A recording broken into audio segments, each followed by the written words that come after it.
তো ভিউয়ার্স, আমরা এখন আসছি করতির জংলাতে বানিয়াচুঙের একটি গ্রামের পাশে। এটা হচ্ছে করতির জংলা, আর সাথে আছে আমাদের বিজয় মামা, আর সাথে আছে আমাদের কাকা লাল, মানে দুলাল। তুমি এই বাগান সম্পর্কে কিছু বলো।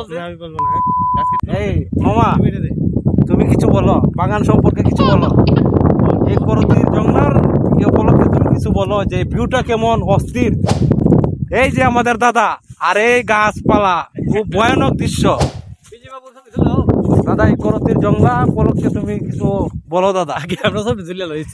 অভিলাষ কিছু বলবা নি এর মধ্যে, ভিডিওর মধ্যে? যেটা কিন্তু ইউটিউবে আপলোড হইব, ফেসবুক, টুইটার, ইনস্টাগ্রাম সব কিছুতে আপলোড হইব।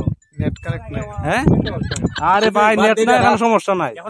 প্রিয় ভিউয়ার্স, এই মুহূর্তে আমরা বিদায় নিলাম। আমরা অনেক সময় ঘুরছি, আরো ঘুরতাম, তার জন্য ভিডিওটা কন্টিনিউ আমরা করতে পারতেছি না। ধন্যবাদ সবাইকে, ভালো থাকবেন।